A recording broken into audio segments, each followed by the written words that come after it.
Hello बंधुओं, स्वागत है आप सभी का आज के इस क्लास में। सभी लोग बच्चे तैयार हो जाइए, ठीक है ना। अब अपना पेन और कॉपी लेकर के आज के क्लास में 4 नंबर के मोस्ट इंपॉर्टेंट क्वेश्चन डिस्कस करने वाले हैं, जो कि डायरेक्टली एग्जाम में आपको देखने को मिलेंगे, ठीक है। तो हमने क्वेश्चन नंबर हमने क्या दिखा था, सेक्शन ए में ऑब्जेक्टिव क्वेश्चन, सेक्शन बी में हमने कल 2 नंबर का क्वेश्चन डिस्कस किया। आज की क्लास में हम 4 नंबर के क्वेश्चन डिस्कस करेंगे। ध्यान रखना 4 नंबर में तो दूसरे का पहला माने ए दे रखा है, इसमें आपको सामने क्वेश्चन दिखाई दे रहा होगा।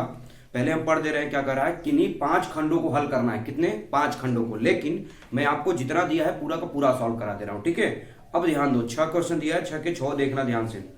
पहला क्वेश्चन क्या दे रखा है, ध्यान से देखेंगे, दिखाई दे रहा होगा स्क्रीन पे, कि 2 ऐसे क्रमागत विषम धन पूर्णांक ज्ञात कीजिए जिनके वर्गों का योगफल 290 हो। ध्यान रखना है, कह रहा है कि 2 क्रमागत। तो आइए सोल्यूशन करना स्टार्ट करते हैं।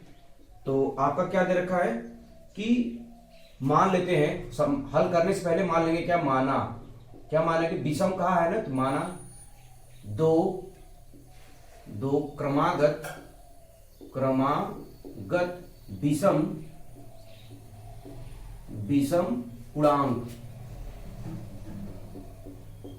पूर्णांक हम मान लेते हैं। क्या है माना, एक तो 2x+1, हालांकि ये बता चुका हूं 2x+1, और कामा हम मान लेते हैं क्या है 2x+ क्या है 3 है। देखो 2x सम है, सम में 1 जोड़ दोगे विषम, जैसे 2 है 2 में 1 जोड़ोगे 3, ऐसे 4 है 4 में 1 जोड़ोगे 5, तो विषम आ जाएगी नहीं। इसीलिए यहाँ पे 2x+1 और 2x+3 हमने मान लिया। अब ध्यान रखो क्या दे रखा है कि जिनके वर्गों का योगफल, माने वो दे रखा है प्रश्नानुसार, लिख दीजिए बस, अब काम खत्म इसका। प्रश्नानुसार क्या हो जाएगा, ध्यान दीजिए, दोनों के वर्गों का योग। उसने लिखा है क्या कि दोनों के वर्गों का योग कितना दे रखा है, 290 दे रखा है। तो बस आइए क्वेश्चन को सॉल्व करना स्टार्ट करते हैं। तो दोनों क्या है, ध्यान से देखेंगे तो दोनों दे रखा है, इधर नहीं, अब यहां से देख लेते हैं। क्या है 2x+1 का होल स्क्वायर और प्लस ऐसे ही क्या 2x+3 का होल स्क्वायर बराबर 290। क्लियर। अब ध्यान दो, अब वर्क कर दो। तो जब 2 का वर्क करोगे 2 दूनी 4x², 1 का करोगे 1 और +2 ये भी, माने 2 दूनी 4x। सेम ऐसे इसको कर दो, तो 2 दूनी कितना हो जाएगा 4x² प्लस 3 3 का 9 और प्लस जो हो जाए क्या हो जाएगा 2 ये भी, माने 3 दूनी 6 और 6 दूनी कितना हो जाएगा 12x।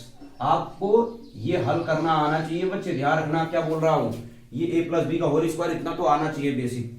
अब क्या करोगे 4x² जोड़ दो कितना हो जाएगा 8x² और फिर प्लस 4x यहाँ है 12x यहाँ है, तो 8 12 और 4 कितना हो जाएगा 16x हो जाएगा, नहीं हो जाएगा। अच्छा क्लियर। अब ध्यान देना बच्चे, यहाँ 9 है और यहाँ 1 है, तो 9 1 कितना हो जाएगा 10। लेकिन एक काम करो, 9 और 1 कितना हो जाएगा 10, बराबर कितना हो जाएगा 290। क्लियर। अब बस कुछ नहीं, ये प्लस है इधर लेके आओ माइनस, तो क्या हो जाएगा, ध्यान रखो 8x² प्लस कितना 16x प्लस 10x माइनस 290 बराबर कितना 0 हो जाएगा। अब समझ पा रहे थे, देखो ये अब बचा हुआ है बस कैलकुलेशन, जैसे हमने बताया था बस उसी तरीके से इसको सॉल्व कर लेना है, बाकी कुछ नहीं है। अब 10 में से 290 घटाओगे तो पता है 200 माइनस 280 आ जाएगा। अब इतना तो पता होना चाहिए, है ना। अब देखो सब में बच्चे एक चीज कॉमन है, क्या 8। देखो 8 से यहां भी भाग, ध्यान से देखना, 8 से भाग देने पर, चाहे हम लिख दे रहे हैं 8 से क्या देने पर, भाग देने पर, जब 8 से भाग दोगे तो यहां कुछ नहीं बचेगा, केवल बचेगा x²। बचेगा कि नहीं बचेगा। अच्छा जब 8 से जब 16 भाग दोगे तो 8 दूनी 16, 2 बचेगा। और माइनस 8 से इसमें भी भाग दे दो, ठीक है। जब भाग दोगे कितना आ जाएगा, 8 से भाग दोगे 8 3 24, 8 3 24 बचा 4, 8 पंचे 40 और 0 में भाग दोगे 8 का तो 0 ही आएगा। समझ पाएंगे नहीं। अब ये गुणनखंड हो गया बच्चे, बेसिक गुणनखंड, माने ध्यान से देखो 35 का ऐसा गुणनखंड करो कि घटाने पे 2 आना चाहिए। तो 7 5 35, 7 में से 5 गया 2, अब बस इसको गुणनखंड कर लो, हो जाएगा आपका। यानी आगे जब इसको सॉल्व करेंगे क्या आ जाएगा, x² प्लस 7 में से क्या घटा देंगे 5, और बाहर x है तो x, और माइनस 35 है तो 35 बराबर 0। क्या समझ में आई कि नहीं। देखो 7 मैंने कहा ना गुणनखंड होना चाहिए आपका, ठीक। अब क्या हो जाएगा, देखो 7 × 5 = 35 भी हो रहा है, 7 में से 5 गुणा करो भाई, 7 का गुणा जब करेंगे तो क्या हो जाएगा 7x, और 5 में करेंगे तो हो जाएगा -5x, और माइनस कितना हो जाएगा 35 बराबर क्या हो जाएगा 0 हो जाएगा। क्लियर। अब क्या करोगे, कॉमन ले लो, जब x यहां से कॉमन ले लेंगे बच्चे क्या बचेगा x प्लस क्या बचेगा 7, और मैंने आपको बताया था आंख बंद फार्मूला, ज्यादा दिमाग मत लगाओ बच्चे, सिर्फ यही ब्रैकेट बनाओ और यही लिख लो बस। ये सबसे बेस्ट तरीका है, ध्यान रखना पूरे यूट्यूब पर सबसे बेस्ट तरीका है कि इसमें बस जस्ट कॉमन ले लो, बस यही लिख दो। अब यहाँ क्या लिखना है वो देखो समझा रहा हूं, ये बताओ यहाँ क्या है 7 है, लेकिन यहाँ 35 कितने में गुणा करोगे, 5 का गुणा करोगे तभी तो आएगा। देखो ये 35 है, यहाँ 7 है तो 7 बचे 35। अब देखो यहाँ माइनस है यहाँ प्लस है, तो यहाँ माइनस कब आएगा, जब यहाँ माइनस गुणा करोगे तब। ये तरीका मैंने सिखाया है, यहाँ दिमाग नहीं लगाना है कि क्या कॉमन लेना है, कुछ नहीं, सिर्फ बेसिक बताया यही उतार लो, और यहाँ 35 है तो इसमें 5 गुणा करोगे तभी 35 आएगा। और ये क्या हो जाएगा माइनस, यहाँ प्लस है तो यहाँ माइनस कब आएगा, जब माइनस का गुणा करोगे। अब आ जाओ ये दोनों ले लेंगे कॉमन, ठीक है, ये सारी बेसिक क्लास में मैंने बता चुका हूं। अब बचा क्या x - 5 बराबर क्या हो जाएगा 0। अब क्या कर रहे हैं, ध्यान रखना, मैंने आपको बताया था कि विषम पूर्णांक माइनस में नहीं आना चाहिए, क्या है बताओ, 2 क्रमागत पूर्णांक होना चाहिए, धन पूर्णांक, धन पूर्णांक उसने बोला था, ठीक है ना, धनात्मक पूर्णांक उसने बोला था क्वेश्चन में। तब ध्यान दो, तो प्लस वाला लेंगे तो माइनस आ जाएगा, यानी देखो मैं समझा दे रहा हूं एक बार और, x + 7 बराबर 0 दिखाओ, और x - 5 बराबर क्या दिखा दो 0 दिखाओ। तो x बराबर क्या आ जाएगा -7, और x बराबर क्या आ जाएगा 5। तो ये तो माइनस में आया, जबकि धन लेना है तो प्लस कौन सा ले लेंगे 5 वाला लेंगे। क्लियर।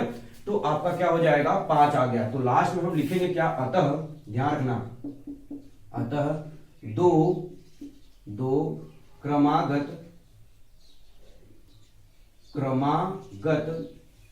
विषम धन पूर्णांक, 2 क्रमागत विषम धन पूर्णांक क्या हो जाएगा, ध्यान दो, पहले देखो है क्या, तो यहां तो आ नहीं रहा, यहां लिख दे रहा हूं, ध्यान रखना।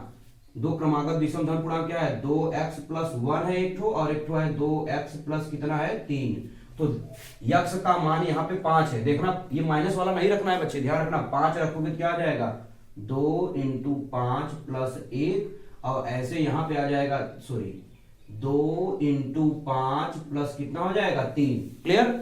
अब क्या हो जाएगा 5 दूनी 10, और एक क्या हो जाएगा 11, और 5 दूनी 10 और 3 कितना हो जाएगा 13, माने 11 और 13 हो गया, यही हो गया राइट आंसर, ध्यान रखना। तो अतः 2 क्रमागत विषम धन पूर्णांक कौन है, 11 और 13 है, हमने जो मैंने माना था बस उसी में x का वैल्यू पुट कर दिया। क्लियर। तो ये देखिए 4 नंबर भी आपको क्वेश्चन देखने को मिलेगा आज के क्लास में, केवल 4 नंबर, मैं बोला ना केवल ओनली 4 नंबर के क्वेश्चन को डिस्कस करेंगे। अब क्या करोगे, इसको पहले आप स्क्रीनशॉट ले लो या वीडियो को पॉज करके तुरंत लिखो, फिर मैं क्वेश्चन नंबर दूसरा बताऊं। चलिए, अब उम्मीद करता हूं आपने वीडियो को पॉज करके या स्क्रीनशॉट ले लिया होगा। चलिए अब आइए नेक्स्ट क्वेश्चन।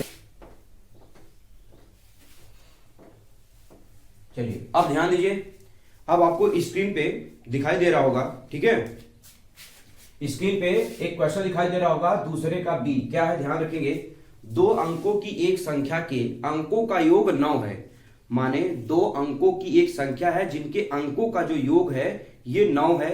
इस संख्या का 9 गुना, इस संख्या का 9 गुना संख्या के अंकों को पलटने से बनी संख्या का 2 गुना है, वह संख्या ज्ञात कीजिए। देखो बहुत सिंपल है, ऐसे क्वेश्चन मैंने करा चुका है, ठीक है ना। अब ये मैराथन क्लास लगातार चल रही है तो आपको बता रहा हूं, आज का तीसरा दिन है ये, ठीक है ना।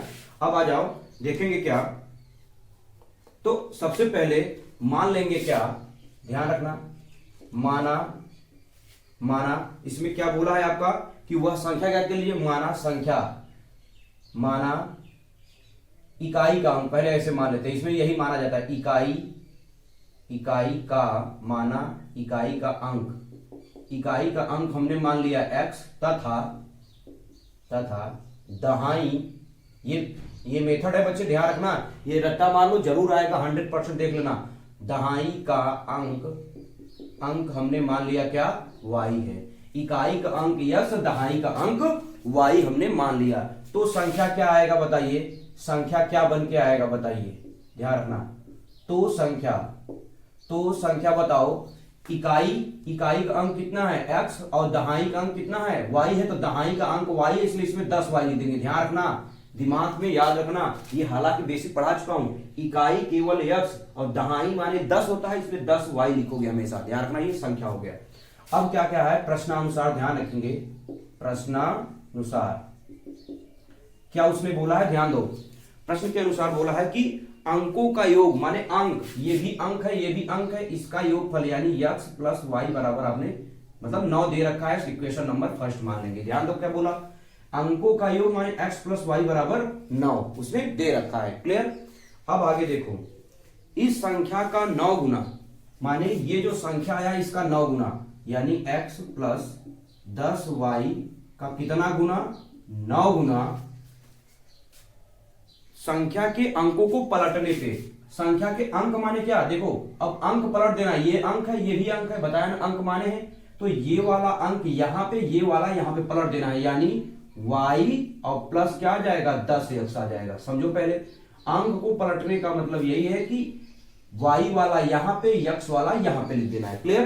अच्छा, पलटने से बनी संख्या का दोगुना, इसका ये दोगुना है, और जब ये दोगुना है तो दोगुना इसको करेंगे, आपको मेथड बताया था, जो ज्यादा होता है उसमें गुणा नहीं करेंगे, जो कम होगा।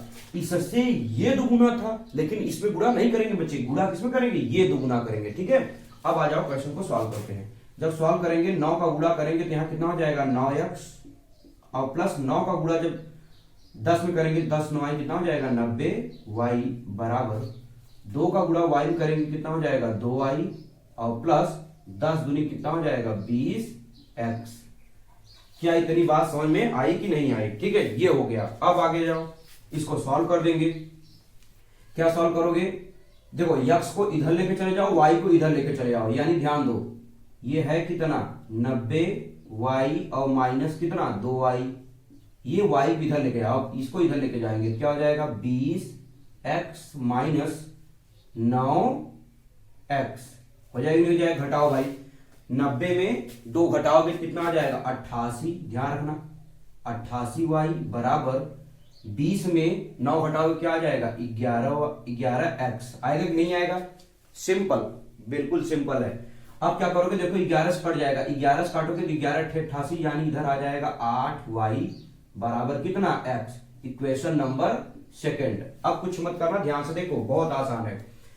समीकरण 1 में x का मान रख दो, समीकरण 1 में x का मान मतलब कि देखो x का मान कितना है 8y है, समीकरण ये है, तो समीकरण 1 में लिखेंगे ऐसे, समीकरण 1 में x बराबर 8y रखने पर, क्यों रख रहा हूं ध्यान दो, x का मान 8y है, देखो x प्लस ये है ना समीकरण क्या है फर्स्ट है, तो x का मान कितना है बच्चे 8y, तो यहां पे रख देंगे कितना 8y और प्लस y बराबर कितना 9, देख लो समीकरण यही है, इसके जगह 8y और प्लस y पहले से है 9 वैसे ही, तो 8 कितना हो जाएगा 9y बराबर 9, 9 एक 9 माने 1 आ जाएगा यहाँ पे, तो y की वैल्यू कितनी निकल के आएगी 1। अब यही y की वैल्यू चाहे इसमें रख दो चाहे ले जाके समीकरण 2 में रख दो, तो समीकरण 2 से ध्यान दो, समीकरण 2 से क्या है बताओ, x बराबर यही लिखा भी हूं, x बराबर कितना है 8y है, तो बताओ x बराबर 8 इंटू 1, तो x बराबर आएगा कितना 8, x बराबर कितना निकल के आ गया 8 निकल के आया। ये तो पूछा नहीं है, पूछा है संख्या, तो लास्ट लिखोगे अतः संख्या क्या है बताओ, पहले लिख लो x प्लस 10y है, तो अब आप मुझे बताओ x का वैल्यू कितना आया 8 और प्लस 10 इंटू वाई, यहां इंटू है y की वैल्यू 1, तो 1 लिख दो, तो आपका आंसर क्या आ जाएगा 8, 10 एक 10 और 10 8 कितना हो जाएगा 18, तो वह संख्या क्या है 18 है, वह संख्या क्या है 18। पूरा नियम अच्छे समझ लो बच्चे, ये क्वेश्चन जो है जरूर आएगा, समझ पाए कि नहीं, नोट डाउन करो, नोट डाउन करने के बाद तुरंत चाहे स्क्रीनशॉट ले लो, इसको लिख लेना और चाहे वीडियो पॉज करके लिख लो, ठीक है। उम्मीद करता हूं आपने नोट कर लिया होगा। चलिए अब क्वेश्चन नंबर हम सी देखेंगे, ठीक, अब इसको हटा रहे हैं। चलिए क्वेश्चन नंबर दूसरे का सी, बहुत अच्छा क्वेश्चन है, ये कई बार बोर्ड में डायरेक्ट छप चुका है बच्चे, देखो स्क्रीन पे आपको दिखाई दे रहा होगा। क्या है कि दी गई आकृति में O A into O B is equal to O C into O D है, दिखाइए कि कोण ए इज इक्वल टू कोण सी तथा कोण बी इक्वल टू कोण डी, ये फिगर दे रखा है, बहुत इंपॉर्टेंट है। मैं आपको क्या बताऊं, बहुत कई बार आ चुका है, ध्यान रखना। ये 4 नंबर में आप नोट डाउन करेंगे ये टोटल। अब देखो पहले सोल्यूशन करेंगे, लेकिन इसमें जब भी सिद्ध करना रहता है तो स्टेप याद कर लेना। दिया है मतलब उसने क्या दिया है, क्या दिया है कि आकृति, लिख दे रहा हूं कि आकृति में उसने बताया है कि ओ ए डॉट मतलब कि गुणित ओ बी बराबर ओ सी इंटू ओ डी, ये दे रखा है। क्लियर? तो दिखाइए यानी सिद्ध कीजिए। ये स्टेप याद कर लोगे तो बहुत आपको काम देगा, ध्यान रखना। सिद्ध कीजिए, तो सिद्ध क्या करना है, ध्यान दो। सिद्ध करना है कि कोण ए इज इक्वल टू कोण सी कामा, और लाना है कोण डी इज इक्वल टू कोण बी, या कोण बी इज इक्वल टू कोण डी, चाहे दोनों को आगे पीछे लिख सकते हैं, ठीक है ना। ये हमको प्रूव करना है, और सिर्फ इमेज दिया है। इमेज क्या दिया है पहले वो भी बना देते हैं, ठीक है, ध्यान दो।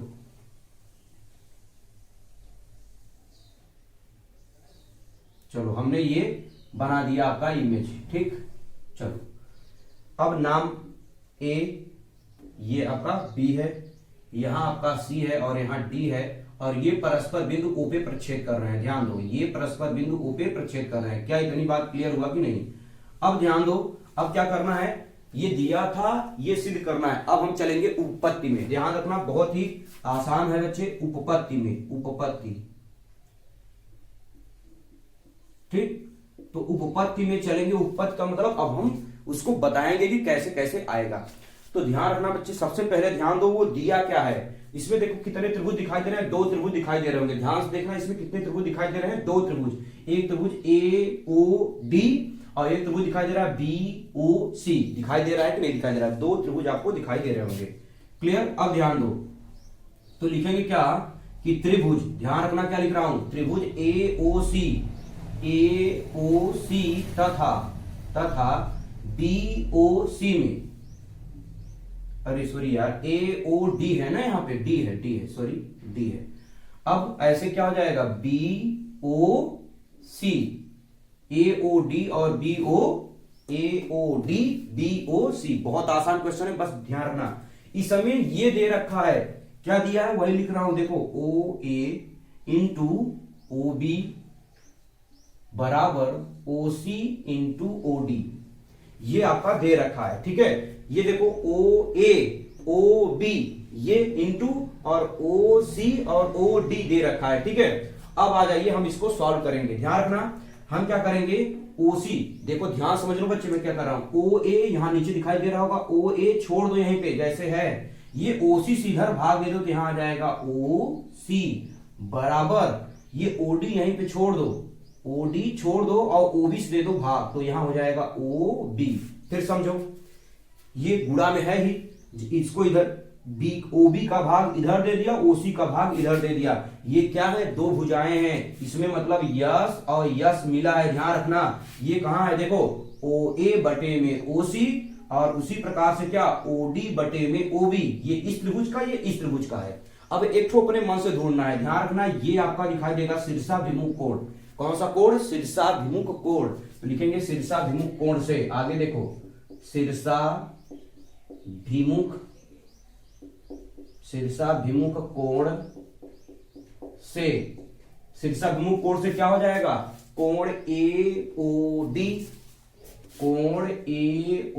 डी बराबर कोण बी ओ सी।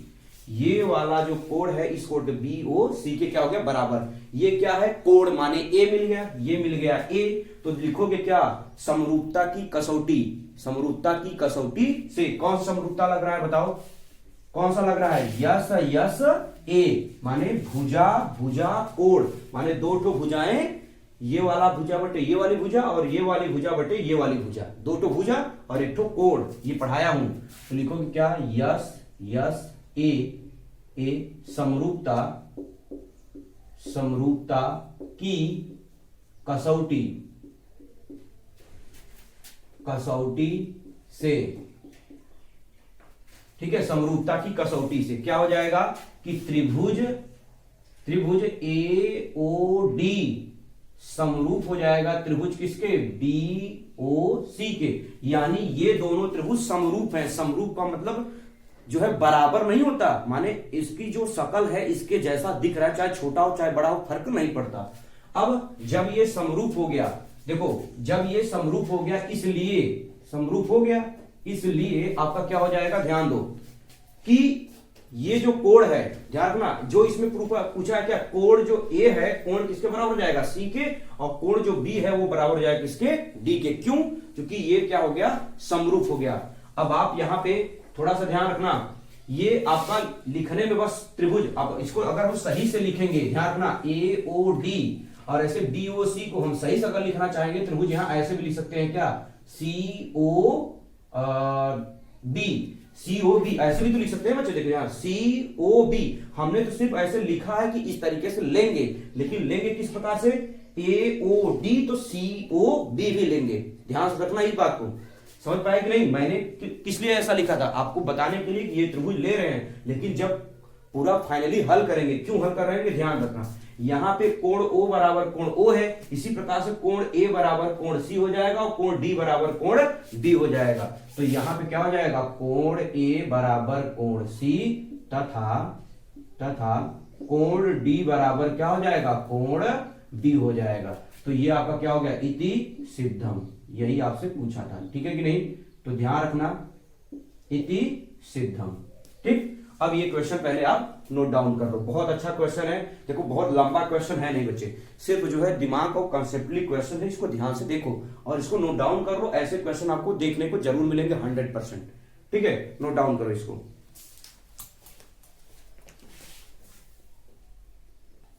चलिए स्क्रीन पे आपको क्वेश्चन नंबर दूसरे का डी दिखाई दे रहा है, ठीक है। देखो क्या है क्वेश्चन, देखो सामने कह रहा है सिद्ध, ये क्वेश्चन सेम करा चुका हूं लेकिन फिर भी रिपीट कर रहा हूं, ध्यान रखना।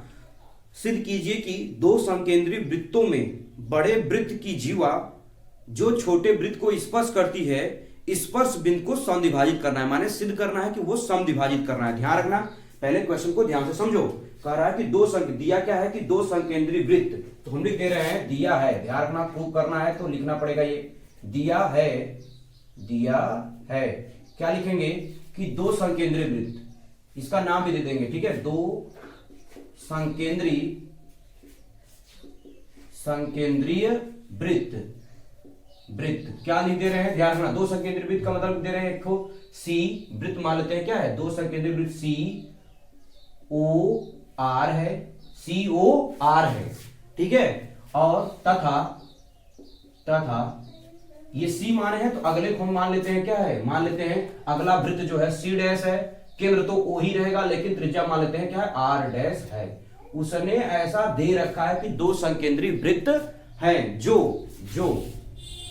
ठीक है, जो क्या कह रहा है कि छोटे वृत्त को स्पर्श करते हैं। लिख देंगे क्या, जो छोटे वृत्त को, अब इसमें छोटा कौन है बताएंगे, ये बड़ा वाला मान लेंगे, ये छोटा वाला मान ले, ठीक है ना।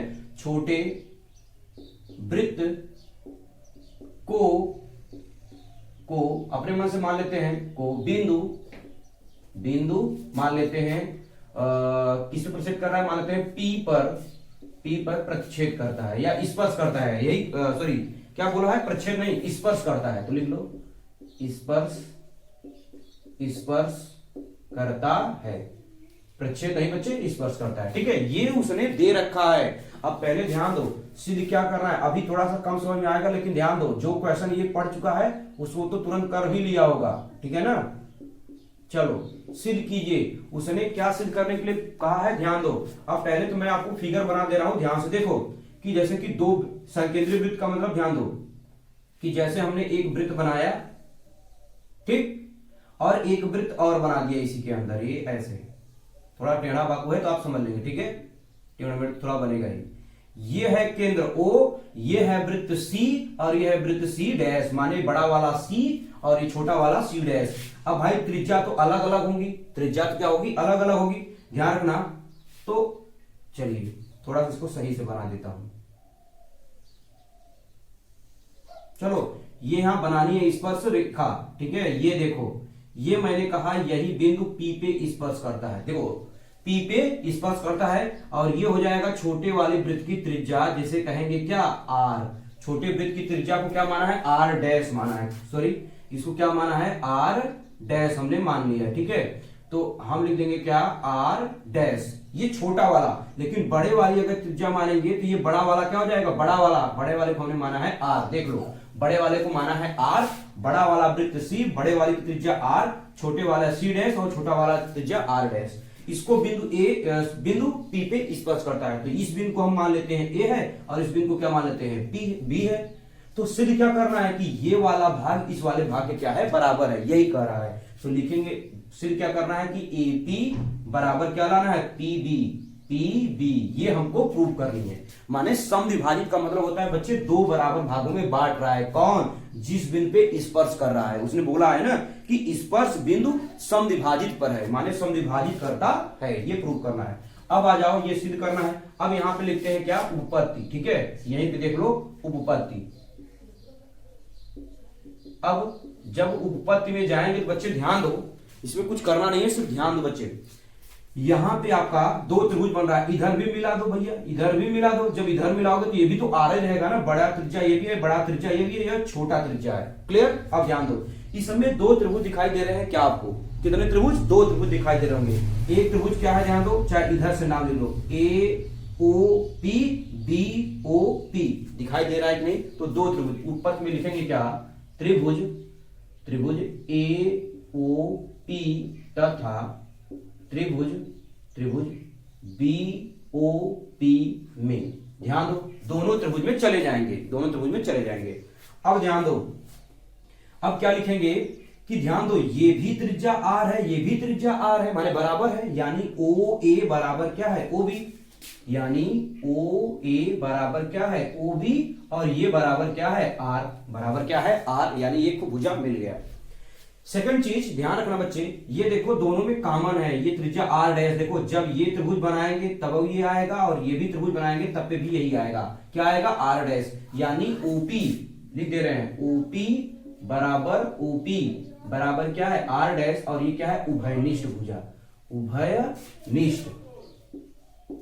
उभयनिष्ठ भुजा। क्यों, दोनों में कॉमन है, दोनों में कॉमन है, इसलिए क्या, उभयनिष्ठ भुजा। अब थर्ड चीज ध्यान रखेंगे, एक तो भुजा तो बराबर, सेकंड चीज ये उभयनिष्ठ हुआ।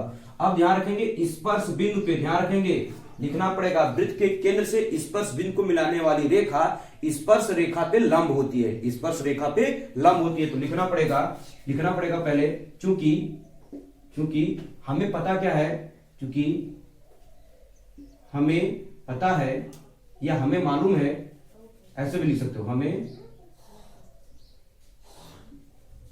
मालूम है, ये लिखना है, लिखो चाहे मत लिखो, लेकिन डायरेक्ट क्या लिखना है, ये मेन नहीं है। मेन क्या है कि चूंकि वृत्त के केंद्र से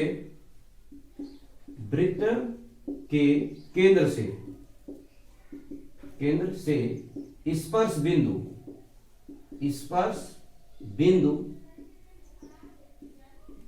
बिंदु को, वृत्त के केंद्र से स्पर्श बिंदु को मिलाने वाली रेखा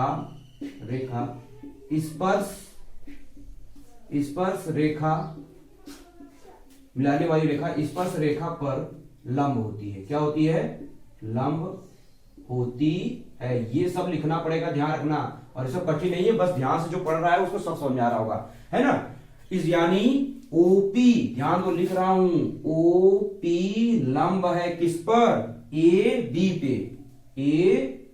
पे लंब है। और जब ये लंब है यानी ये भी 90 डिग्री का कोण बनाएगा, ये भी, इसलिए मैंने पहले बना दिया था। यानी हम बात कर सकते हैं OPA बराबर हो जाएगा क्या, OPB, और बराबर का डिग्री 90 डिग्री दिखा दे रहे हैं, यानी ये भी 90, ये भी 90। ये सिर्फ लिखने का सीधा मेन मकसद था बच्चे कि ये भी 90 डिग्री होगा, यानी दोनों बराबर हो गए। क्या क्या आया देखो, भुजा कोण, यानी लिख देंगे क्या, यस ए समरूपता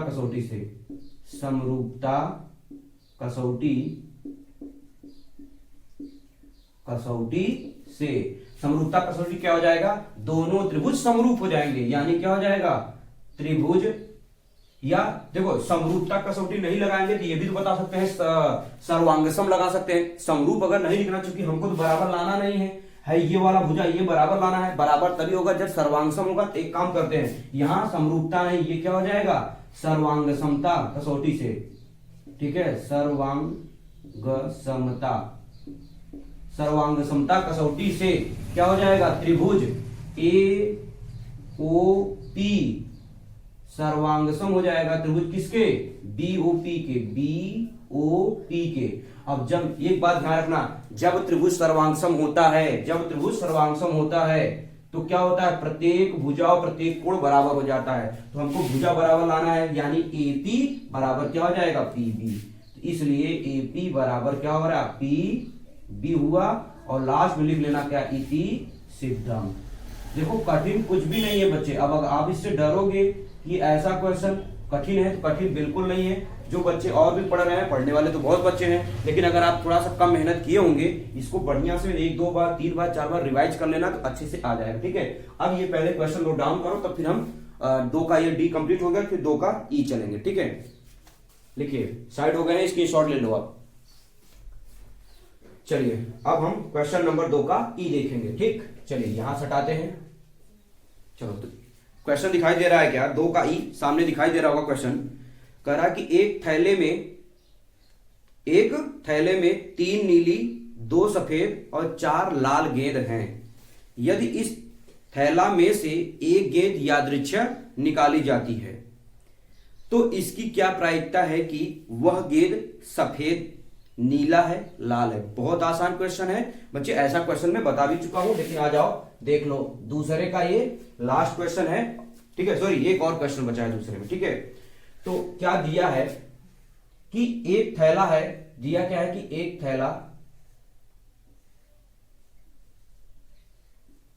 थैला में 3 नीली कामा 2 सफेद 2 सफेद कामा 4 लाल गेंद है, 4 लाल गेंद है। क्लियर, ये उसने दे रखा है, ठीक है। जैसे समझो, पहले ध्यान से देखना कि एक मान लेते हैं, एक थैला बना लेते हैं, जैसे मान लेते हैं ये हमने बना लिया, एक मान लेते हैं एक थैला हमने बना लिया। इस थैले में दे रखा है क्या 3 गेंद है, लेकिन 3 गेंद है किसकी नीली गेंद है, ठीक है। और 2 किसकी है सफेद है, 2 किसकी गेंद है सफेद, और 4 किसकी गेंद है लाल गेंद है। तो अब आप मुझे एक चीज बताओ, कुल गेंद कितने हैं, कितने कुल गेंद, कुल थैले में गेंद ये भी लिख सकते हैं कुल गेंद। तो कुल कितने गेंद है बताओ, 3 ऐसे लिखोगे ना, 3 + 2 + 4, तो टोटल 3 2 5 4 9 गेंद। टोटल थैले में कितने गेंद हैं 9 गेंद हैं। क्लियर। अब पूछा क्या है प्रायिकता ज्ञात करनी है, लेकिन सफेद, पहला क्वेश्चन आपसे पूछा है सफेद गेंद होने की प्रायिकता। बहुत आसान क्वेश्चन है बच्चे, तो लिखोगी कि सफेद गेंद होने की प्रायिकता, सफेद गेंद होने की प्रायिकता क्या लिखोगे, सफेद मतलब थैले में कुल कितने सफेद हैं, माने सफेद गेंद बटे क्या कुल गेंद। तो यानी ध्यान रखना, थैले में लिखेंगे, हम लिख दे रहे हैं यहां पे सूत्र क्या, थैले में कुल सफेद गेंद और बटे में ध्यान रखना, गेंद बटे में थैले में कुल गेंद, थैले में कुल गेंद। क्लियर। अच्छा बताओ, सफेद थैले में कितने सफेद गेंद है बताओ 2, और बटे में थैले में कुल कितने गेंद है 9, तो 2/9, तो क्या हो गया प्रायिकता 2/9। इसी प्रकार से दूसरा भी क्वेश्चन लग जाएगा। क्या पूछा है, कौन सी गेंद, नीला हो, तो यानी नीले गेंद होने की प्रायिकता, तो नीले गेंद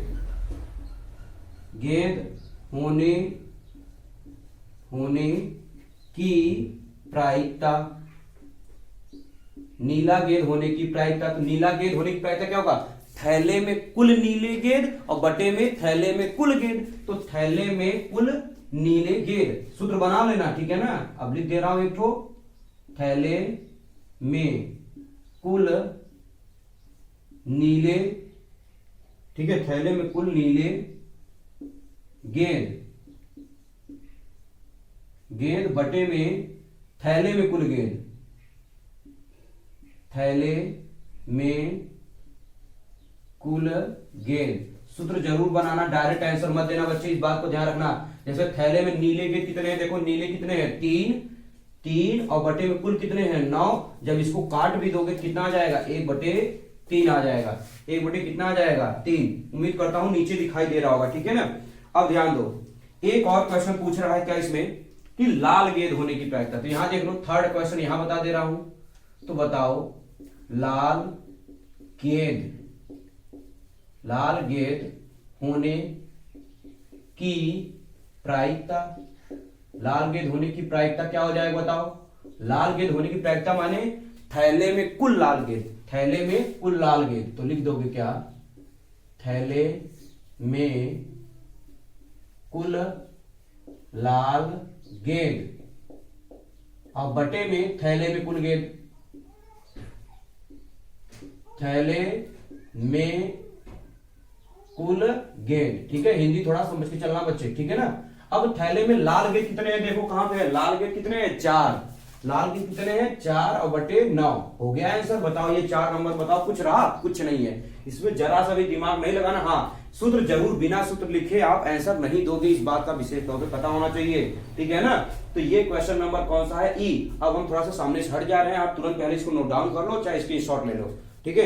एक और आखिरी क्वेश्चन बच रहा है 2 का एफ का, ठीक है। आज का क्लास यही 4 नंबर का यही तक रखेंगे, ठीक है। चलो, अब उम्मीद करता हूं आपने नोट डाउन कर लिया होगा। अब आइए 2 का एफ, क्या दे रखा है, देखो स्क्रीन पे क्वेश्चन दिखाई दे रहा है कि निम्नलिखित सारणी से माध्यिका ज्ञात करना है। माध्यिका ज्ञात कीजिए, बहुत इंपॉर्टेंट। मैंने ये देखा है सांख्यिकी का जो दूसरा लेक्चर है ना, उसमें से केवल 10 लोग देखे हैं। क्या वही 10 लोग एग्जाम देंगे बच्चे? भाई बहुत इंपॉर्टेंट क्वेश्चन बताया था उसमें, अगर आप उसको नहीं देखे हो तो तुरंत जाकर के पहले ये देख लेना, नहीं तो बहुत पछताओगे। और मैं लगा भी दूंगा, ठीक है ना, उसका थंबनेल भी लगा दे रहा हूं, ध्यान रखना। और डिस्क्रिप्शन बॉक्स में जाओगे तो वहां पे सब चीजें आपको मिल जाएगा। डिस्क्रिप्शन बॉक्स में चैप्टर नंबर 1 से चैप्टर नंबर 14 तक वहां मेंशन करके रखा हूं, एक एक चैप्टर जा करके देख लेना, नहीं तो बहुत पछताओगे। और ये तो मैराथन क्लास वो है जो बच्चे ऑलरेडी पढ़ चुके हैं, उनके लिए रिवीजन करवा रहा हूं, और सेम हूबहू क्वेश्चन वही छपाएगा। कई बच्चे होते हैं सेम क्वेश्चन आता है लिख भी नहीं पाते हैं, उसका मेन रीजन है कि वो पहले से पढ़ा नहीं रहता है, ठीक है ना। देखना जब आप पेपर दे के आओगे तो मैं दिखाऊंगा, देखो इस क्लास से ये क्वेश्चन, इस क्लास से ये क्वेश्चन आया हुआ है, ठीक है। चलो अब हम बिना देरी के क्वेश्चन, देखो आपको दिखाई दे रहा होगा, ठीक है। पहले से बता दिया हूं, माध्यिका ज्ञात करनी है, सारणी दे रखा है। तो सारणी में पहले लिख लेंगे वर्ग अंतराल, सोल्यूशन करेंगे तो लिख लेंगे क्या, वर्ग अंतराल।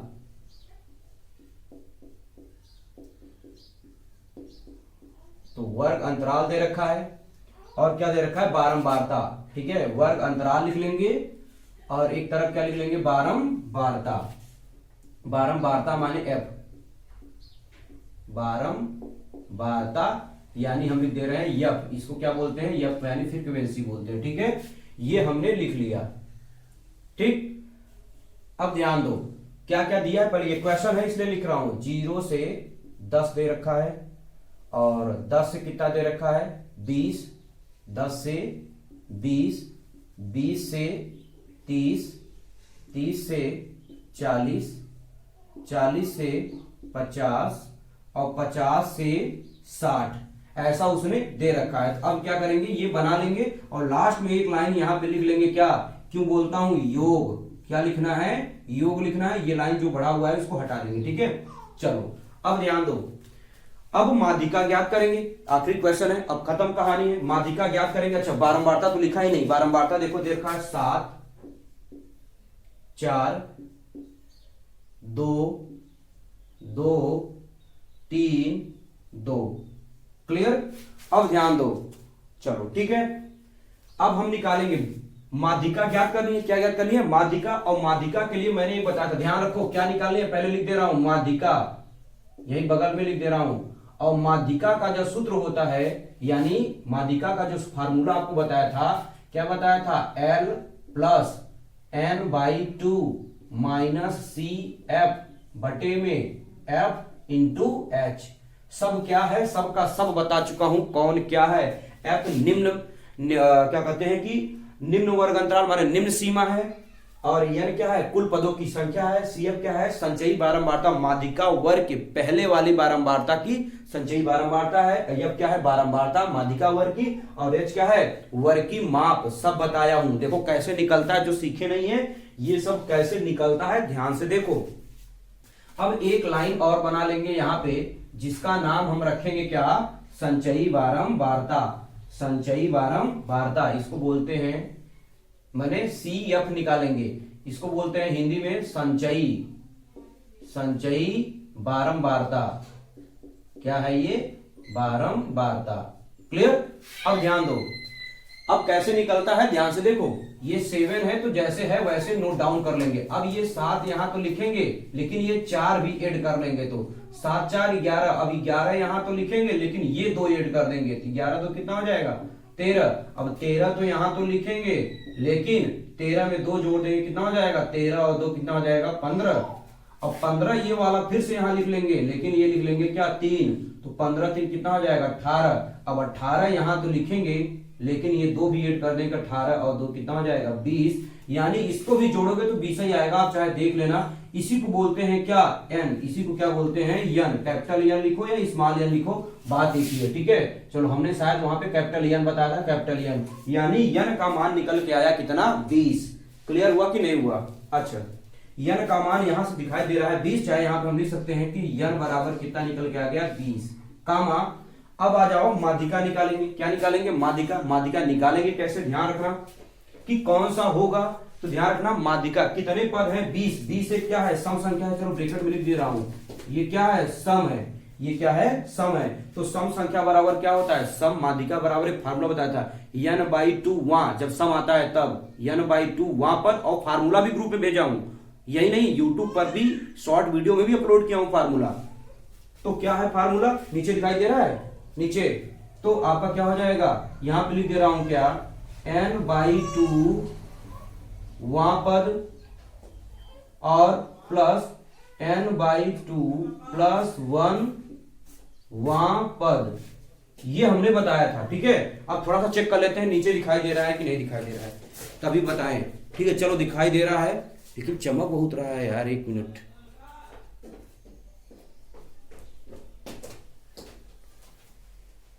चलो बहुत तगड़ा चमक रहा था, ठीक है। अब दिखाई दे रहा होगा आपको, 1 मिनट।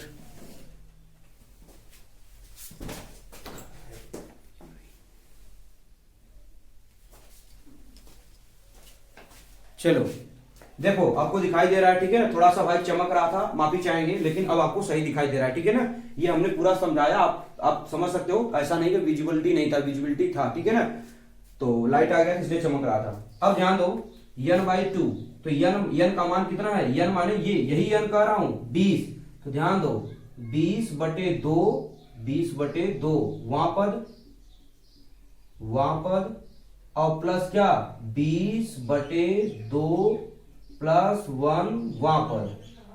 ये इसका सिर्फ यूज बच्चे सिर्फ एक ही है, इसका यूज ये है कि बस हमको पता करना है कि कौन सा टर्म कहां पे, अभी समझ में आ जाएगा। हमने यही n है, ध्यान रखना है, कैपिटल n चाहे स्मॉल n आपको मानना है तो मान लेना, ठीक है ना। चलो लिख दिया दोनों।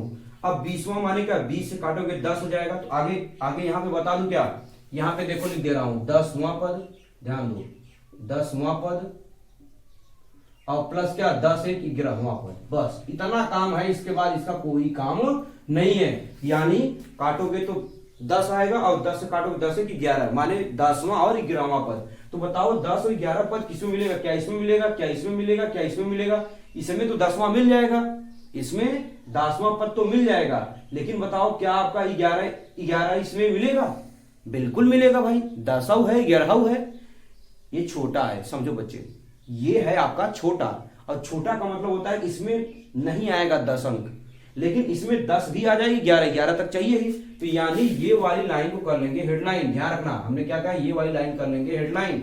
अब यही आपको सब कुछ बताएगा ये देखो ये आपका यफ है ना, ये बताएगा यफ, इसके पहले वाला बताएगा क्या, सी एफ। ध्यान दो, सब लिखेंगे भी, बाहर लिख दे रहे हैं। जब ये डब्बा आ जाएगा, ये बारंबारता यानी यफ का मान पता करना है, तो इसी से जो वाला रहेगा माध्यिका वर्ग, चाहे तो लिखना है एक लाइन तो पहले ये लिख दो, माध्यिका वर्ग। माध्यिका वर्ग क्या है बताओ, माध्यिका वर्ग, माध्यिका वर्ग क्या है, 10 से 20 है। माध्यिका वर्ग कितना है, 10 से 20 है आपका। समझ पाए कि नहीं? इसका मतलब निम्न सीमा, ये है निम्न सीमा और ये है उच्च सीमा, यानी ये कम है ये ज्यादा है, यानी यल बराबर निकल के आया 20। अब फिर से वही यफ बराबर निकल के आया कितना, 4, और सी एफ बराबर इसके पहले मतलब ये सी एफ में देखना है। अब ऐसा नहीं है कि इसके पहले इसी में देख लो, सी एफ निकालना है ना, तो सी एफ कब आएगा, जब ये डब्बा आ जाएगा, इसके पहले वाले डब्बे में चले जाना है सी एफ, तो हो जाएगा सी एफ। अब यच, अब कुछ लोगों का डाउट होगा यच कैसे आएगा, भाई यच तो बहुत आसान है, कितने का अंतर है देखो, 0 से 10, 10 से 20, 10 का अंतराल है कि नहीं, तो आ जाए कितना, 10। कहानी खत्म। अब बस मान आएगा, मान माने माध्यिका, और माध्यिका को दिखाते हैं किससे, एम। किससे दिखाते हैं, एम से दिखाते हैं, ठीक है। यम ई भी लिख सकते हो, लेकिन यम ई लिखना नहीं, केवल माध्यिका को एम से दिखाएंगे।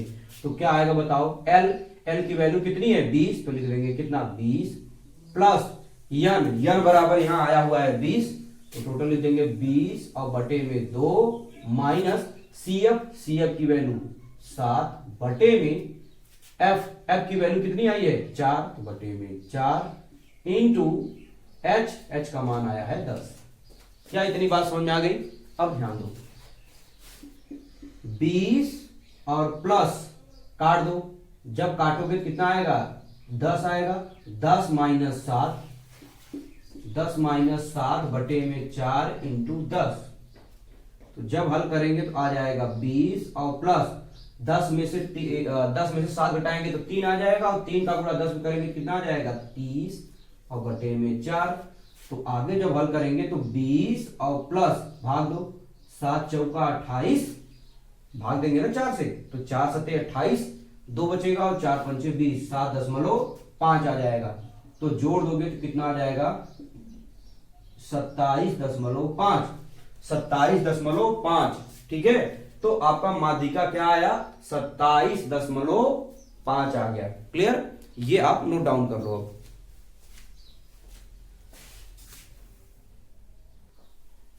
क्या कर रहे हैं बच्चे, कहां पे, निम्न, ओह सॉरी यार, सॉरी, ध्यान रखना, यहां पे एक चीज मिस्टेक हो गया बच्चे, यहां पे निम्न सीमा ना, ये उच्च सीमा, ये निम्न सीमा, निम्न सीमा कितनी है 10 है, निम्न सीमा कितनी है 10 है, तो यहां पे क्या हो जाएगा 10। 1 मिनट रुक जाओ यार, घंटी बज गई है फिर से तब से,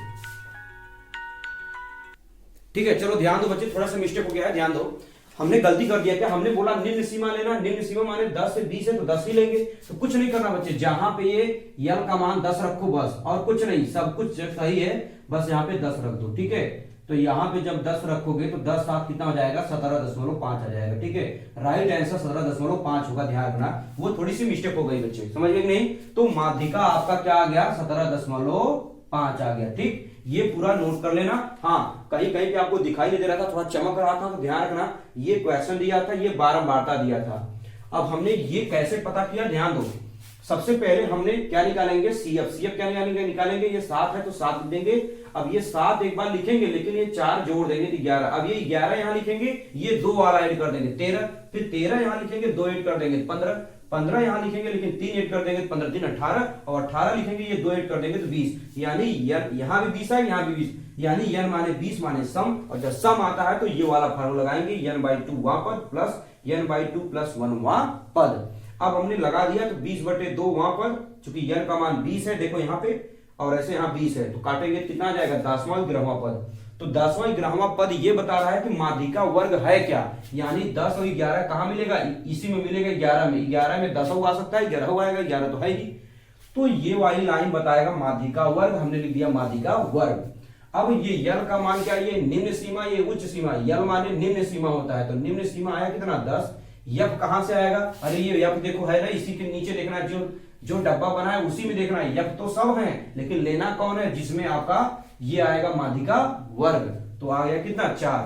क्लियर? अब चमक रहा है क्या भाई, चलो कोई नहीं, अब CF कितना आएगा 7, CF कितना आएगा 7 और H कितना आएगा, कितने का अंतर है, बाकी हमने फार्मूला में रख दिए, आंसर आ गया। ठीक है, अब हम 4 नंबर में टोटल का टोटल क्वेश्चन डिस्कस कर लिए। नेक्स्ट क्लास में हम 6 नंबर के डिस्कस करेंगे क्वेश्चन। ध्यान रखना, देखना एक भी क्लास भूलना मत, नहीं तो आप बहुत पछताओगे एग्जाम के बाद। ठीक है, तो यहीं तक क्लास रखते हैं। अगर क्लास आपको अच्छा लग रहा है, आप अपने सभी दोस्तों के पास जितने भी हैं, जो भी स्कूल में हैं, सबके पास बता दो कि क्लास बहुत अच्छी चल रही है और लगभग सभी क्वेश्चन जो है हर साल मैं पढ़ाता हूँ काफी साल से, इसलिए मुझे मालूम है क्वेश्चन क्या पूछने वाला है एग्जाम इस बार। ठीक है ना, तो आप लोग शेयर भी करिएगा, अगर आपने नए हो तो सब्सक्राइब जरूर कर लीजिएगा। ठीक है, आप सबका भी प्यार चाहिए ही। ठीक है, thank you so much everyone, take care, मिलते हैं नेक्स्ट क्लास में।